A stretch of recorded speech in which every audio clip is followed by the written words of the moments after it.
First of all, it's Uruguay have a very, very long tradition of football and mentality. All the players are strong mentality players. They have a lot of experience in their team. Very, very good strikers, but the midfield is good as well. And even the wingers. When I saw the games, Pelistri is very good. And one against one Valverde, so they have a lot of good players and obviously good strikers with Nunez, Suarez, Cavani, but the defenders with experience with Godin they're good and they're very, very tough. It's going to be a close match, a tight match, very, very difficult match for us, and we have to challenge them and especially physically and but also mentally to face them. Surely we have to try and dictate also a little bit our style of play, but it will be, like I said, it will be a very, very tough match. Up here, down here even so. Isaac Fanning, BBC. A lot of Ghanaians have been looking at this game from when it was drawn earlier on in the year because of who it is against Uruguay and what happened 12 years ago. For you as a coach, how have you tried to keep out the external noise? It's very important, I'm sure, for a lot of Ghanaians that we win the game because of what happened 12 years ago, but have you made an effort to try and make sure that it's not about the revenge that a lot of Ghanaians sort of want from what happened 12 years ago with Luis Suarez? I think in general, it's about perspective. If the same incident would have happened the other way around and Ghana would have proceeded to the semi-finals, everybody would say, okay, it's normal that the player would do anything he can to help his team to go to the semi-finals. So for me, it's not a big topic. This is what I wish from every player, to do all he can to help his team qualify for the semi, and sometimes sacrifice even himself with a red card. It was a very sad day for me. Also, I watched it was so sad. But this is my perspective. If I see it from another perspective, it's a normal thing. So for me, it's not a big topic. And I'm going on the match like every other match. We prepare as good as we can. We try to show them their strengths and weaknesses, and we try to also emphasize on our strength and try to create solutions defensively but also offensively. That's it. Please question. Gonzalo Fosanero de Radio Nacional de Uruguay. Ante la insistencia sobre las preguntas que realizan de distintas partes del mundo sobre la situación del 2010, la consulta es para ambos. ¿Sienten demasiada presión como equipo debido a la insistencia sobre el tema? ¿Hay una insistencia de ganar ese partido de acuerdo a esa insistencia, o es un partido normal como cualquiera?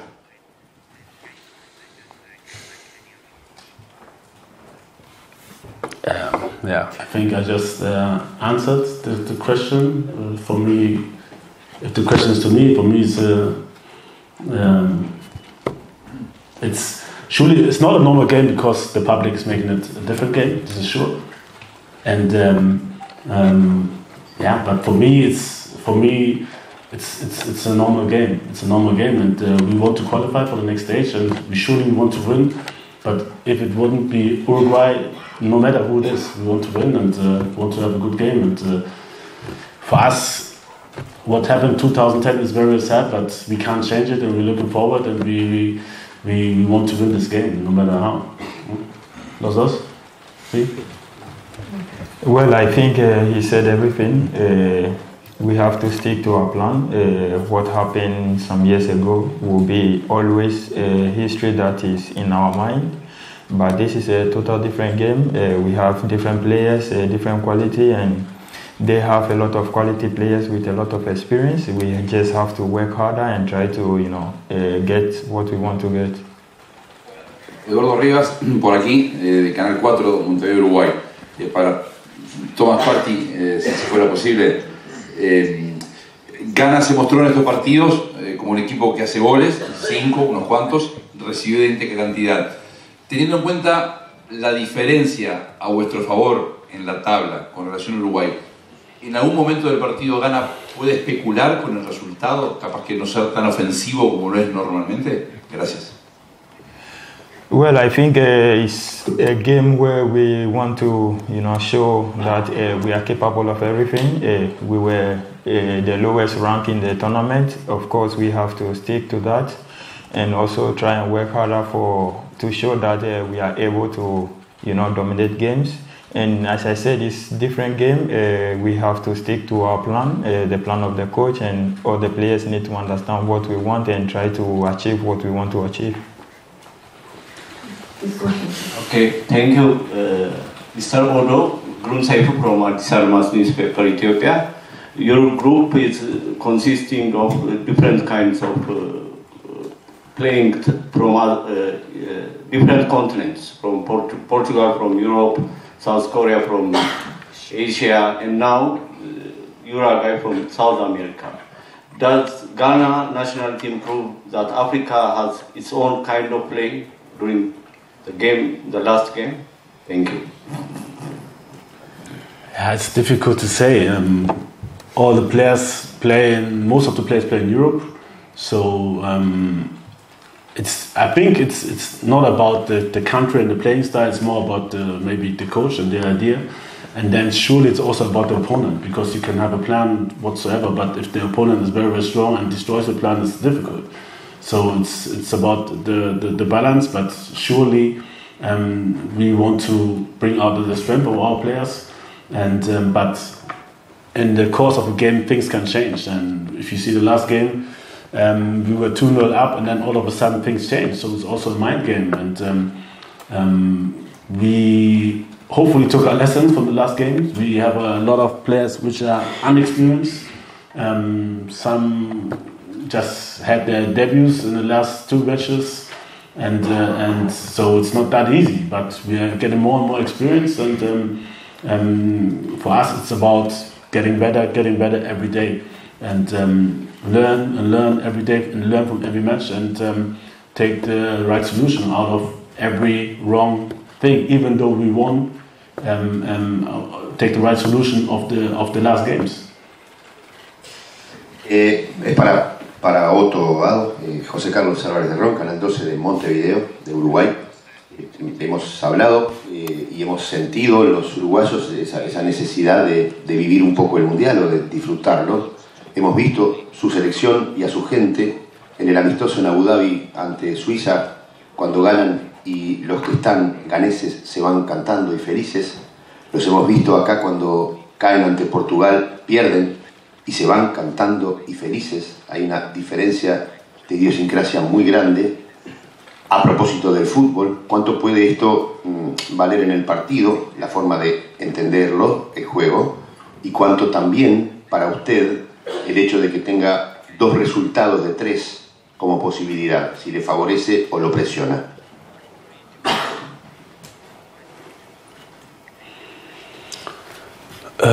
No, I don't feel this pressure. And every country has a different approach, and also have a different cultural background. So for us, like I said, it's important that we do our work and we try to fulfill the plan on the pitch. And if we do so and we get the right results, then it's fine. And sometimes, but football sometimes is like that. You can play good and you can lose, and you can have a bad day and still win. So little margins can be decisive for a game. But for us, it's and the fans. We're very happy to have these kind of fans who are behind us in good and in bad days. Very, very important for us to have this fan base behind us, and they showed it several times. Whether we played in Ghana. We played in Kumasi, is the second biggest town in Ghana, after a very, very bad AFCON, and they stood solidly behind us. Or after we lost against Portugal, and this gives us strength. It's very, very important, especially we think we're one of the youngest squads, So it's very, very important that we get positive vibes, so that we can take what we did wrong into the next game, and also have to feel that we can give something back to our fans. After the last World Cup match, there was an article that said you're speaking publicly for the first time in months. Is there any reason why? Well, I think there is no other reason. We have a technical team that decides who need to speak and who don't need to speak, and we have a captain, and I'm the second captain, so I think it's a decision made from the technical team and the advisors. Please question there. Thank you. Fuad Ismail. Good afternoon, coach. I will ask you in Arabic. السؤال هو التحضير لمباراة مفصلية يتطلب الكثير من المعطيات. بعيدا عن الجوانب الفنية والبدنية، هل تتركزون على ما وقع سنة 2010 في التحضير لهذه المباراة التي تعتبر مصيرية للتأهل للدور المقبل أولا، ومصيرية لإفريقيا التي تنتظر هذا الفوز، وتأهل منتخب إفريقي للمرة الثالثة إلى الدور المقبل، ولما لا تواجد 3 منتخبات لأول مرة في الدور الثمن النهائي. شكرا جزيلا. It's like every other match we look about the game, what is needed, where could we have solution, what we did wrong in the last game, how are they playing, what system do they play, what system did they play before, have they changed, what possibilities, so we try to prepare our team in all we can. Who are the individual players they brought up, what are their strengths, so we have individual video analysis for all the players, for every section. We show their tactics they have played against, and especially how we expect them. So, but we do this as well when we played against, we did it as well when we played against South Korea and Portugal, so it's always the same. But it's a different approach. And then we have to look which players are needed for this game, which system can we play for this game. So this is what we do. Aquí. Otto, ¿qué tal? De Uruguay, Carlos Bardaquian, de Radio Oriental de Montevideo. Sobre el Campeonato del Mundo y lo que espera de Uruguay para el partido de mañana. Uruguay durante la eliminatoria, la clasificatoria, con el nuevo técnico, con Diego Alonso, tuvo una propuesta de presionar, de salir a buscar los partidos, de tratar de ser protagonista con el balón. En este Campeonato del Mundo, desde nuestra óptica, hemos visto a un equipo más retrasado y con un juego más directo, que recién cambió su postura cuando convirtió Portugal el 1-0. ¿Qué espera que haga Uruguay mañana? ¿Un juego directo, más vertical, esperando, o un juego más de posesión y asociación en campo rival?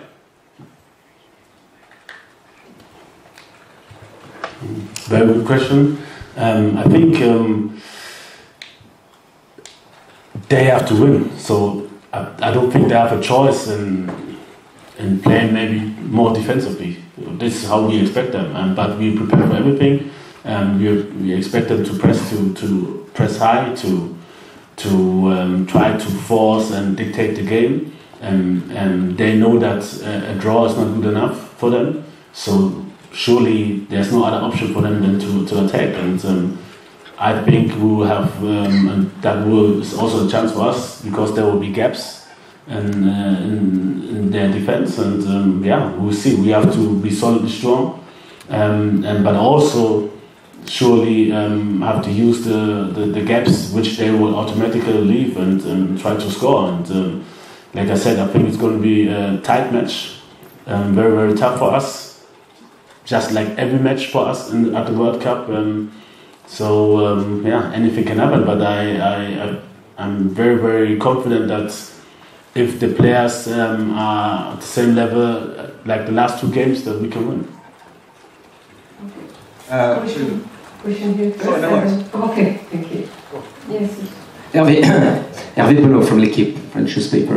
Otto, I wanted to know, how are your relations with Andre Ayew? Andre Ayew is like a memory of the team in a sense. He was in 2010, not on the pitch but outside. After he was in the last World Cup, one with his brother, the two players to have played the last one. So how your relation? How does he behave in the group and towards his partners? Thanks. My relation with him is it's like my relation. I hope, like with any other player, surely as a captain and also with the vice captain, I speak a little bit more than to others, but I think we have a good relation.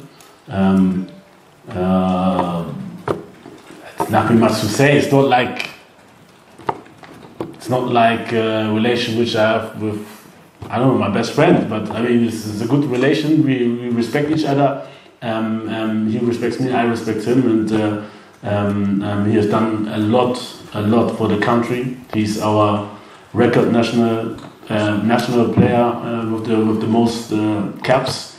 So already a legend, and he's helping me to integrate the new players, to also put the system down which we choose, and he has a lot of experience, and so players like him, also Thomas, they help me a lot because it's very, very difficult sometimes to have influence if you're on the sideline in a big stadium, and so we need these players to also help the younger players. Question in English for Thomas. Over here to your right, Thomas, in the front row. You'll be playing tomorrow against Rodrigo Bentancur, who you've played against quite successfully this season with that fantastic goal against Tottenham. Many will say that contest between you two at the heart of the midfield could be decisive. What do you think about his qualities and how that battle between you two may play out? Well, I think Bentancur is a very good player, a great midfielder, and I respect him a lot. And he plays for a great team in UK, so we know the qualities they have. I think all the team is dangerous in general, and we have to try and also, do our best, try and play, as I said before, stick to our plan because it's a game of win, lose or draw, so we have to take the best part. We saw Morocco play on Sunday with Belgium, and we saw Senegal qualify, becoming the first African nation to do that. I want to ask you, do you draw inspiration from this as an African side? And also to you, Thomas, you play Darwin Núñez tomorrow, you played him when you played Arsenal Liverpool. How is it to face him? First of all, congratulations to Senegal. I'm very, very happy for our African brothers to qualify. I said it before, we have very, very few spots. Africa has 55 countries and 5 spots are very, very low. So it's very, very difficult for us. The probability for us to proceed is lower than other nations like Europe. They have 13 spots, so the probability is much higher. And if we and maybe Morocco also as well can proceed to the next round, or Cameroon, and we can make it maybe if we qualify, that's 60%, I think. Then I think we've really done well. It's surely an inspiration. I'm happy for Senegal. First of all, it's very, very important, as you all know. Africa is it's an exploited continent. In the history, a lot of things went wrong and went against us, so we're very, very happy, and we need to raise ourselves, and football is just one element which can make people suffering in Ghana and in Africa, can make them happy, and this is what we try to do. We do it for the people, we do it for Ghana, we do it for Africa, and I hope that everybody understands that we have to give more than we have, and everything we have, because sometimes for people at home it's their last hope, So we know it's a difficult task, it won't be easy at all, but we know the importance of the match. Well, for me, I would say I'm not surprised. Most of the African countries are working harder. We have a lot of quality players. As you mentioned, all those that qualify, I'm not surprised because we know what they can do. And about Nunes, I think we know what he can do. We know, as I said before also, we know the quality of their players. We know where they can hurt us, and we have to stick to what we are doing and try to stop them. Last question there, please. Thank you. Thank you. Hi, Otto. Hi, Thomas. Gary Smith here from Ghana. I'm sure it must be very tiring to answer all the questions about 2010, so I'll ask something else. You're happy, obviously. Otto, to you first. The fact is that Ghana is a very entertaining side at this World Cup, but Ghana is leaking goals. 5 goals in 2 games. I'm sure as a coach you are not happy about that. What is your message to Ghanaians who watch our matches with a heart attack pill next to them? What is your message to Ghanaians? They want to win, but not like that. So your simple message to Ghanaians, and what are you going to do? For Thomas as well, you know, this is your second big tournament for Ghana, or third, I should say. Yeah, thank you for correcting me, third. You've yet to really impose yourself on the Black Stars, you know, and a few of your countrymen want you to carry the team on your back. What is your message to them as well? Thank you. Yeah, thank you for your wish. It's also my wish, but I mean, football is played by 2 teams, so one team can have an idea, but surely there's a strong opponent, and again there will be a strong opponent, which will make it very, very difficult for us. You know, they won't stand there and say, look, here you can score and we won't score. So this is the World Cup. This is how it is, and surely I wished we could have had easier games, but I think then we wouldn't be at the World Cup. I said it before, it's going to be tight. I'm very, very sure. I'm sorry for everybody getting heart attack. We will try our best, but we have a very strong opponent. They will try their best as well. So they will come with everything they have. This is for them the chance also to qualify. So it's not going to be easy, and these things we can't decide. We try to do our best, but the opponent is so strong. So yeah, I guess it will be a tight game again. Yeah, about your question, I think most people will surely expect more from you, but we are playing as a team, and I listen to the coach. What the coach asks me to do, I have to do it correctly for him to be happy. And at the end, when you know you can do something better, you just have to stick to what the team really wants and not be individual. So I guess I'm doing my best and trying to help the team as possible as I can.